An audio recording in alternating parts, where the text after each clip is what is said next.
Rick Carlisle and Brad Wanamaker speak on Wanamaker joining the Pacers for his first practice yesterday, and the Pacers play the Cleveland Cavaliers tonight. Let's get to it. We got a lot to break down today on the Locked On Pacers podcast.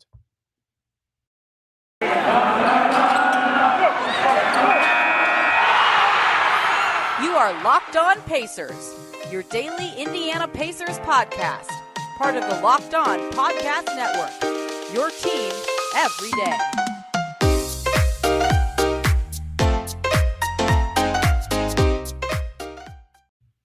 Happy Friday, everybody, and welcome in to another edition of the Locked On Pacers podcast, where we, of course, talk about the Indiana Pacers. As always, my name's Tony East. I cover the team for Forbes and the West Side Community News. And as I said on the YouTube tease intro today, we are talking more about Brad Wanamaker, who had his first full practice doing on-court stuff. On Thursday, we got to speak with him and Rick Carlisle about him joining the team, what he can bring to the Pacers if he makes the roster, which is pretty likely, as the third point guard. And then the Cavs, they play the Cavs tonight. We can get some more preseason action, talk about what to watch for in that game, both from something specific to the Cavs and then just continued development of the Pacers as a preseason squad as they continue to roll through camp. They're almost 2 weeks in now, so lots to talk about. I'm glad we have actual games to break down. We've seen them play the Knicks. We've seen them already make a trade and add a player. There's just a lot to get to for the Pacers this week. Let's get the finishing touches on the Wanamaker signing. We covered the trade on the last two pods. We covered Wanamaker specifically yesterday, what he can kind of bring, but he had his first on-court practice with the Pacers on Thursday. We could see him getting up threes with assistant coach Mike Weinar on the opposite basket from us for a long time after media was allowed in, which was cool to see. He did talk about how he can shoot and that'll help this team. And Carlisle branded him as a shooter as well. But, he got here Wednesday and, he had a lot of film. He got in and the assistant coach just said, okay, here's all the stuff we do. They walked through the film. Carlisle came in, talked to him about what he envisions Wanamaker doing as a member of this team. So the first day was a lot of information overload, but Carlisle said today was his first day scrimmaging, running with the team, playing. And Carlisle said it's as if he's been here the whole time, even though he's late to camp by 10 days and hasn't seen them get up to speed on the offensive sets and the defensive stuff. And, they obviously didn't run everything. They still have to learn their own playbook, but it's encouraging that he fit in pretty well so early, even if it's all simpler at this point in time. He's a vet. Wanamaker played overseas for a long time and, played with the Warriors, Celtics, and Hornets. So, I'm sure he'll catch on quickly with many systems, but it was still good to hear from Carlisle that he's catching on quickly and he can help this team. And that's what veteran point guards do. Carlisle talked about the value of just having veteran point guards, which I think is important to him. If you go through the Mavs in general, just looking at the guys they have handling the ball, sans Luka in the Carlisle eras of coaching those teams, a lot of veteran point guards, especially off the bench. Carlisle specifically talking about stuff that he likes about Wanamaker and how he can fit into what the Pacers are trying to do. He talked about his physicality, which is kind of just a coacherism to me. Every player they're like, oh yeah, he's physical, but he also talked about that he can shoot it. And from us watching, Wanamaker was a good shooter.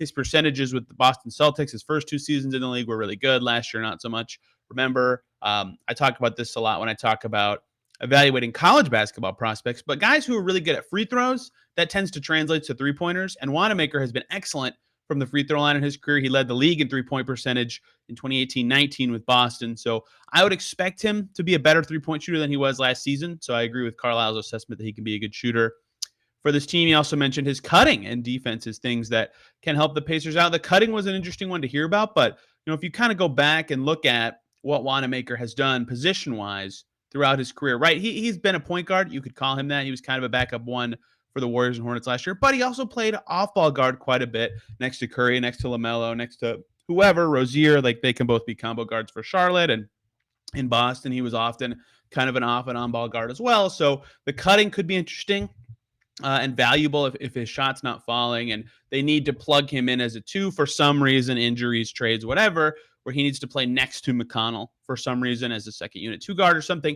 They can do that and feel a little confident. He's shorter, so playing the two is not ideal, but if he truly is a physical good defender who can cut, you can buy 5 minutes with him at the two and not feel too bad about it.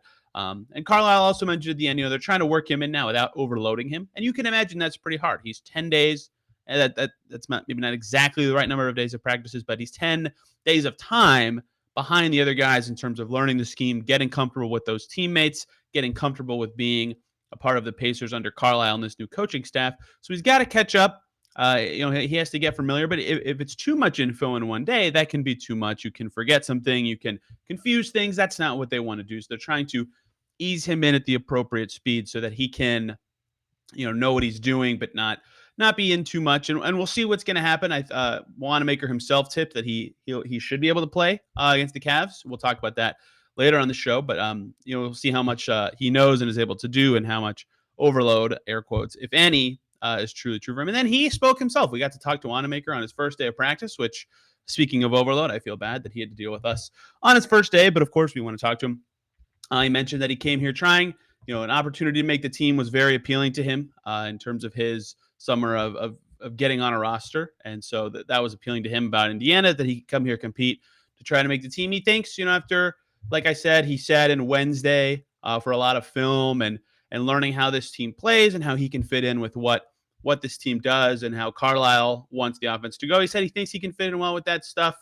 I don't know how similar a lot of the stuff or a lot of the teams he was on in the past were, but the Warriors last year went a little bit away from being a spread just because a lot of the injuries they had, and Boston had some inside-out game when he was there with Horford, and Charlotte certainly had some inside-out actions last year. They had some centers who were involved in a lot of screen stuff, but Charlotte was a little bit spread, so he's used to some spread stuff. Also has played in some situations where bigs are cutting through the lane and starting the dunker spot and things like that. So I think that he can fit in the spread system, but it's something kind of new for him in the NBA at least. But a guard who can, as Carlisle described, shoot and cut, can kind of fit in any scheme. I don't think it's necessarily a worry, and I agree that he will fit well. I was just curious how he thought about seeing it. I talked about this on 2 podcasts in a row. I promise this is the last time I'll beat it to death, but he did talk about being hyped to be back with Coach Ronald Norred, who was an assistant with him in Charlotte. He said they hugged when they showed up together, and they had a good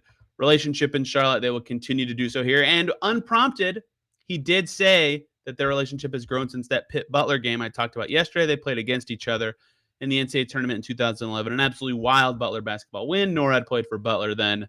Wanamaker played on Pitt now. Wanamaker even said, I didn't like him then, which was pretty funny. The entire media crew all laughed at the same time, which is pretty rare. The other thing that he talked a lot about was that, he didn't make it to the NBA until he was like 28 or 29 because he didn't get drafted out of Pitt, and he went overseas to play as a pro for a while. And, if you go overseas, you can kind of come back in your first year or two, and you kind of have a chance to get back in the league, or there are some routes for you to work up. But if you're overseas for a while, it's pretty hard to make that jump back, especially at his age. There's like one guy per year at the older ages who does it. Pangos on the Cavs, ironically, who we'll be talking about later, is one of the guys who pulled it off this year. But it's pretty rare. Wanamaker did it. Keelan went overseas and he came back, but he came back pretty quickly, it's still challenging, but it's a little easier. But there's like one older player for a year who comes back and is able to pull it off. And it was Wanamaker. And he talked about how that's a little difficult and how it gives him a little bit more drive to just, he said underdog mentality to a question from Pacers announcer Chris Denari about just how he has to constantly be trying to work to stay in the league and be a part of the NBA. So that should suit him well as he tries to fight to make this Pacers team. And he certainly, again, they traded a pick to get a roster spot and cap money open so they could get him, right? So they clearly have some appeal to him. He definitely has the best chance of all the non-guaranteed contract guys to make the roster. But if he can continue to work that mentality in and he fits in as well in the scheme as he and Carlisle both predicted. Now, it was his first day of practice. It's kind of like his media day. You kind of expect those mannerisms. So you have to see it before you can truly analyze what a player is going to do for your basketball team. I don't know what we're going to see from Brad Wanamaker on Friday in his first game for the Pacers. But if he truly does fit as well as he and Carlisle think he will, I think he's got a good shot to continue to work on that underdog mentality and make the team. And if Carlisle has this affinity for veteran third point guards, they'll need one all season. So unless they can get a different one in a trade or somebody wows them in Fort Wayne, he's got a good chance to be on this team for a while. So it's a good fit for him given what he wanted. And it's actually a pretty good fit for what the Pacers needed as a third point guard. Kiefer Sykes having such a good chance to make the team. By the way, another older guy from overseas. That competition was fine, but Sykes, doesn't look like he's quite the NBA player that Wanamaker is, who has played in the league for the last 3 seasons. And speaking of the Sumner trade buttoning something up, I heard this this morning. Bobby Marks tweeted it, which if we heard the same thing, it's probably true. I'm assuming Marks knows officially because it's a trade with the Nets, but the protections on the pick the Pacers sent to the Nets is if it's 31 through 37, if the Heat stink in 2024-25, the Pacers will keep that second. So if it's in the top 7 picks in the second round, the Pacers will keep it. If it's 38 through 50, it will go to Brooklyn. And that was kind of why this was a ladder trade, because the Rockets wanted to get an unprotected pick that they could guarantee they add an asset to their team. That's how they took on Doumbouya. Then the Nets can scale down in salaries, and they take a protected pick from the Pacers. And the Heat, their stars are all great. Kyle Lowry, Jimmy Butler are great. Bam's really great. PJ Tucker's very good. There's a chance, it's not unreasonable to me, that when those guys all age out, outside of Bam, who's very young, the Heat aren't as good that year. I don't think they'll be bottom 6-7 teams in the league bad, because they'll have Bam and Hero and whatever they grow into be, but it's not impossible that they fall off quite a bit around that time. So we'll see where that shakes out. But if it's a late second, that's the advantage of protecting a pick. It doesn't hurt as much to lose. So let's pivot off of Wanamaker. That's all the info about the trade and the signing. Now that we've actually heard from them, we've beaten it to death, which is good. I like to supply all the information about something as possible, but 3 days in a row can be a lot of oversaturation of information. Let's talk about the game tonight. Love that there's games again. We can see how the Pacers are going to work off of their last game that they played against the Knicks, and how they can play a different style of team in the Cavs that play a little differently than the Knicks and are not going to hammer their starters into the ground for as long. So let's take a short little break and talk about Pacers Cavs.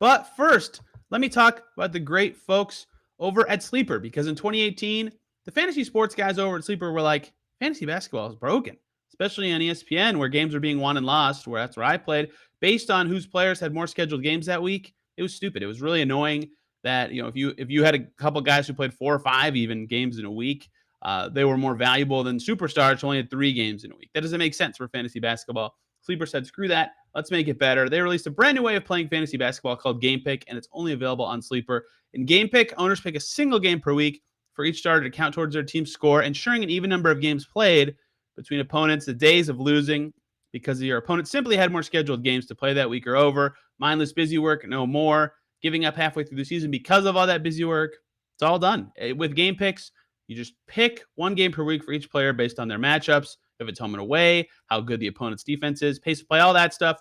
Figure it out one time, and you're done. They cracked the fantasy basketball code. Sleeper's also got fantasy football. It's great. Check it out. It's a great way to play fantasy sports if you prefer building out a weekly strategy. Go check them out today with Sleeper's one-of-a-kind Game Pick, the most strategic fantasy basketball experience in the industry. And let's also talk about the great folks over at BetOnline.ag, who are back and better than ever. They've got a new site interface. Football is back. Everything you want is over there at BetOnline.ag, the number one spot for all the pro and college action this season.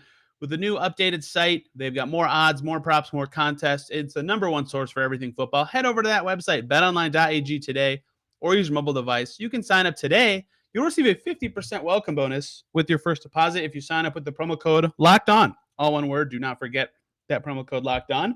Football, basketball, boxing, your favorite Vegas casino games.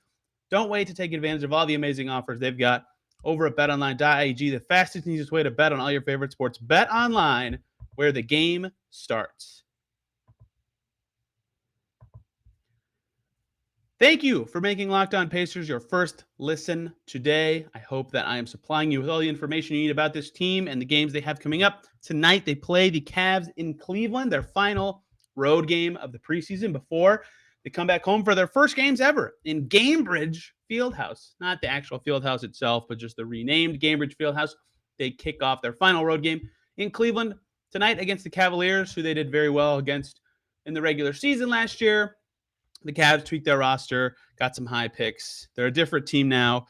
They have the same coach. They'll probably play similarly, and I'm very interested in watching Pacers Cavs because they're a very different team than the Knicks. The Cavs aren't as bad of a defensive team as I always lead on, but just a young team with young guards will never really be a good defensive team, even if they have guys like Okoro and Mobley and even Jared Allen, Ricky Rubio, who can be good defenders in the right situation. Just the totality of your team will be weaker on defense versus the Knicks, who the Pacers played Tuesday, who are very good on defense and have very good defensive principles.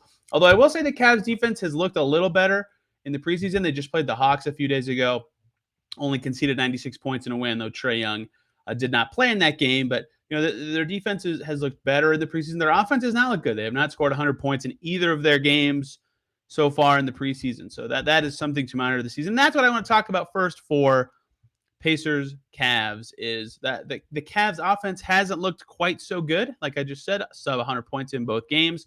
And Rick Carlisle talked about after the Knicks game that the biggest holdup he had with his team was their defense was not very good. So how can the Pacers improve on that end of the floor is a big thing to watch against this Cavs team. And they are a different roster makeup than the Knicks, but Carlisle called out the defense specifically. He said it's the thing they're probably going to have to watch the most. And the Knicks didn't even shoot that well, but they did very well getting a lot of shots up in a fast-paced game. And they had some nice easy second chance opportunities. They shot well from three in the first half. Stuff the Pacers need to clean up. And the Cavs are an interesting team to do that against because Garland is looking good in the preseason, right? Shot over 50% with 7 assists against the Hawks. Shot over 40% with 3 assists against the Bulls, right? He's had a nice preseason. He's looking like one of the guys that I think is going to have a breakout year. Colin Sexton can obviously score a lot at any time. He had 14 points in their first game, 19 in the second. So unlike the Knicks, and Kemba's very good, but those two together is a little bit different of a pairing, a lot faster in terms of drives and creation than the Knicks guards, who, again, are good at creating, but not in the same way. And then in their front court, they kind of have more ground-bound interior guys in Jarrett Allen and Isaac Okoro, and then Evan Mobley's pretty athletic, but he's not really a perimeter guy. So I'll be interested to see how those dynamics change, how the Pacers can play defense, and if they can play better against that group. I think purely from a matchup standpoint, both because this team has less talent than the Knicks, but also just positionally and skill-wise, the Pacers match up with the Cavs a little bit better, right? They can get Justin Holiday on a variety of guys and not have him struggle as much, whereas when he switched on to Randall, he was kind of overpowered, and Jeremy Lamb could be a little less embarrassing, like if you put him on an Isaac Okoro.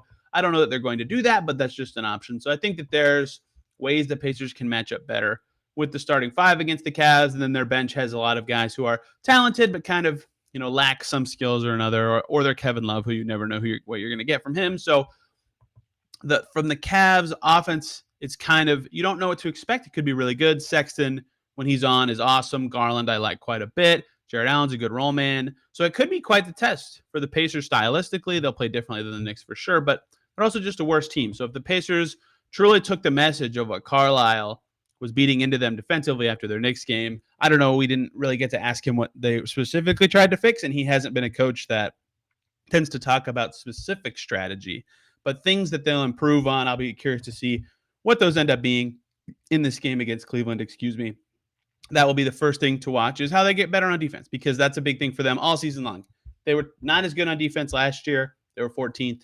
Can they get back up into the top 10 where they were under McMillan when they were making the playoffs as a top 5 seed every year with a very similar roster to the one they have right now? Another thing to watch in this game is the evolution of the rotation. I don't want to talk about the rotation anymore. We kind of have an idea of how Carlisle ranks his players based on the first preseason game, so I don't want to beat in that we're watching for who plays with who and what the ranking of the players is, but how it evolves. First of all, how much more do the starters play, both together and in general, as he ramps up activity for his full team. Let's just take the Cavs as an example. They've already played 2 preseason games. In the first one, most of their starters played 23, 22 minutes. In the second one, they had Evan Mobley over 30 minutes. Jarrett Allen and Isaac Okoro were both in the high 20s. Sexton was over 30 minutes. Garland played over 35 minutes, right? So they really ramped up their starters' minutes from game 1 to 2. They shrunk their rotation from 14, 15 guys down to just 10, right? So the Cavs got a lot more serious about what they're doing and how it relates to the regular season in their second preseason game.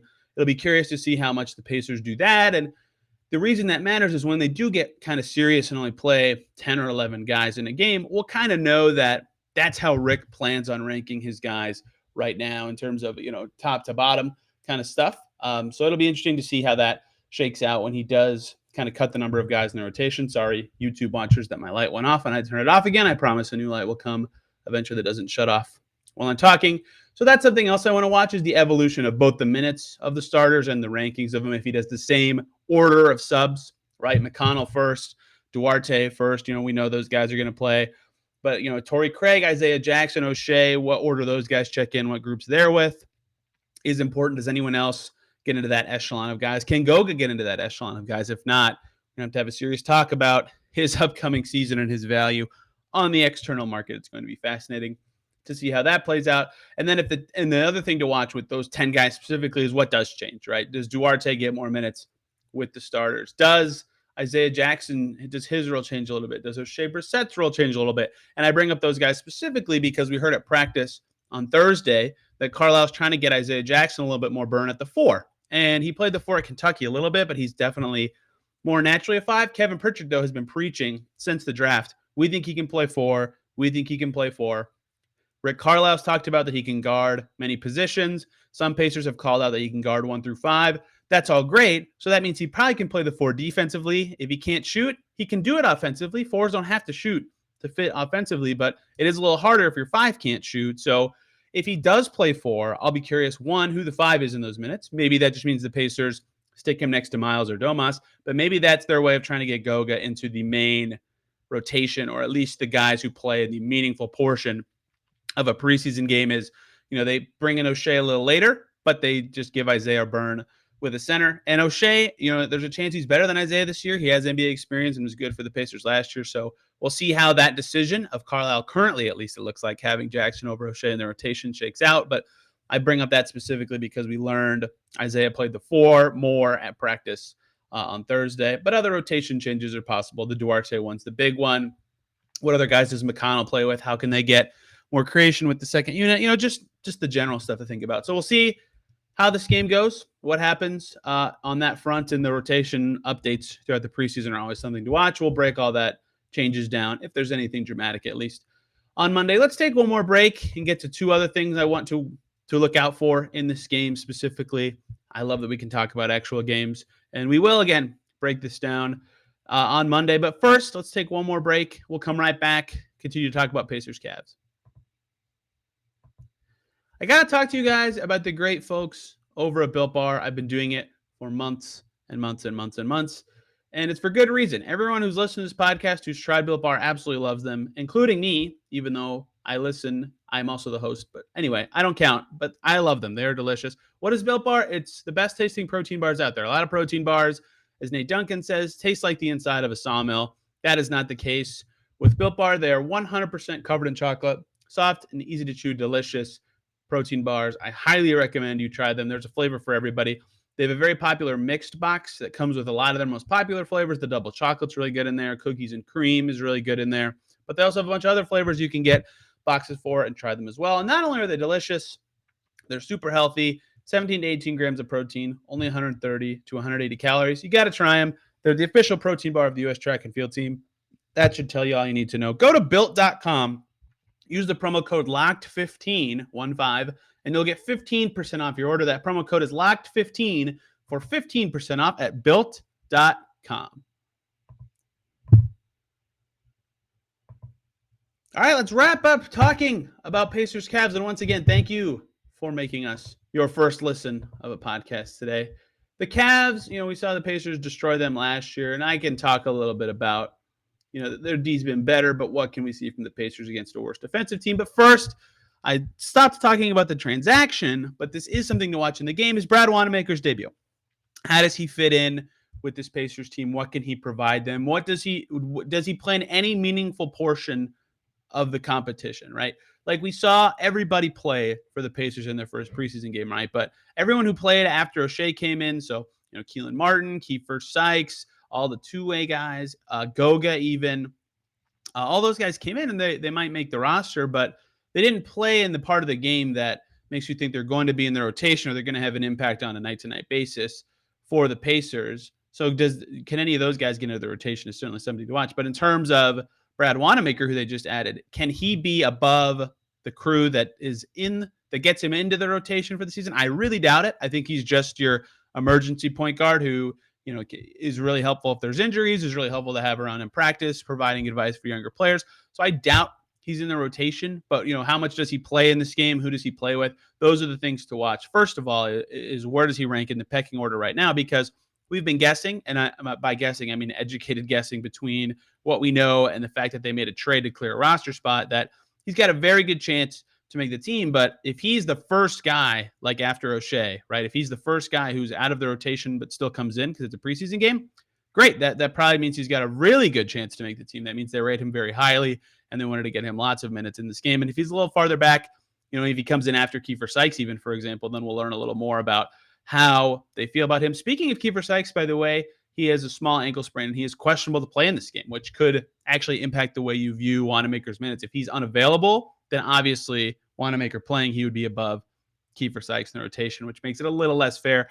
So we'll have to see if he's able to go and play before we can truly decipher that. But beyond where he ranks in Carlisle's graces right now, he's been on the team for 2 days. It might not matter at all. How does he play? Does he play well? Do the skills that Carlisle talked about manifest? Does he hit some shots? Does he cut well? If he's not off ball on a point where he's catching, shooting, or cutting, what kind of stuff can he set up for his teammates? And the fact that he doesn't know the offense as well as his teammates probably means he'll just be dribble it up the floor, pass, cut away from the ball kind of stuff at this stage. So his defense is something to monitor as well, especially because Rubio, Sexton, Garland, again, they played big minutes in their last game, but that's also some quality guards to see how a guy can play defensively. That's worth monitoring. So we'll learn a lot about where Wanamaker fits in, what the Pacers want to do this season, and how good he is. Well, maybe we won't learn a lot about either of those things, but we'll learn something about both of those things in Pacers Cavs.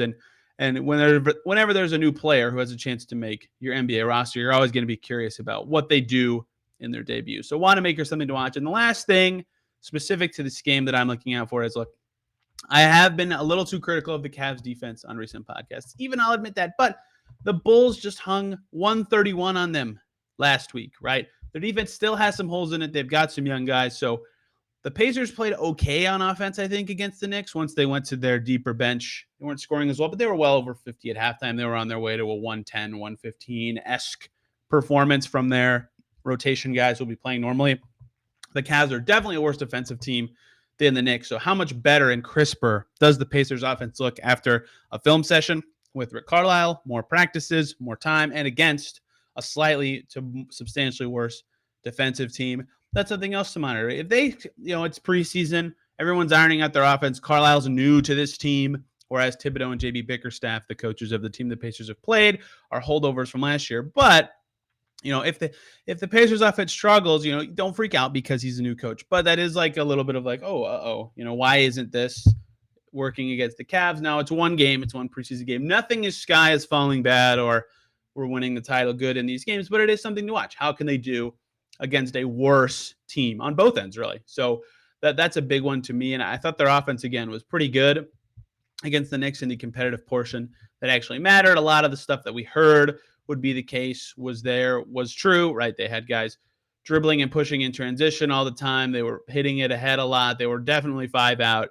off-ball picks from the bigs, Sabonis making stuff happen at the elbow, all the stuff we expected to see, but now we know what it looks like. How does that work against a team that's more prone to mistakes on the defensive end? And Justin Holiday was a big offensive improvement in the first preseason game, right? He was able to get to the rim a lot more than he has in past seasons with this team. If Okoro's on him, right, that might change that up a little bit. How do the Pacers adjust, right? Can Brogdon be better against worse defensive guards? Although Kemba should have been to get a little more free in that situation. But just in general, how does a different team with different defensive principles and in general a worse defense allow the Pacers to get into their game, to play? How does that all shake out? And the Pacers will play the Cavs a ton this season, right? So even beyond how they do improvements on offense and defense-wise in this game, how do they look against a team they're going to play a lot? You got to sweep the Cavs or you should sweep the Cavs if you're going to be the team that they want to be this year, where they avoid the play-in and make the playoffs, right? You got to be sweeping the Cavs. They did it last year. They got to do it again this year, likely, if they want to do that. It's important to be good against teams like this that you think you're better than talent-wise, and the Cavs are going to be good pretty shortly. They've got some talented young players, so taking advantage while they're still young and growing is important, especially for a team you're going to be playing a lot. So seeing how they grow, what kind of adjustments they can make, how Wanamaker can be, how the rotation changes, and just how they've evolved since Tuesday. All the stuff to watch for in this game. It's going to be a blast. Next Monday, we'll be breaking down all the important stuff that happened in Pacers Cavs. It should be fun. I'm glad we have actual games to talk about. And assuming there's no trade and signings over the weekend, we don't have to break down a bunch of stuff about the Pacers' new players. So next week will be a ton more about specific Pacers basketball topics. We'll break down the 2 games from last week next week and look ahead at their coming week. And then break down all those games next week. It's exciting to be back in the swing of things. So thank you guys a ton for listening. One more plug. It's the first week of this, so I got to bring it up all the time. We are on YouTube now. It's really fun to see our faces. It's cool that a lot of you guys are watching there already. And I've gotten some nice compliments about my thumbnails, which I take an embarrassing amount of time to get right. So please check it out there if that's one of your favorite ways of listening to stuff or watching stuff. I think you might enjoy it. But if you're listening on your normal audio platforms, that's great too. We'll still be supporting those and doing everything we do on those. So thank you guys a ton for listening. Have a great weekend. Enjoy the game. And we will see you on Monday.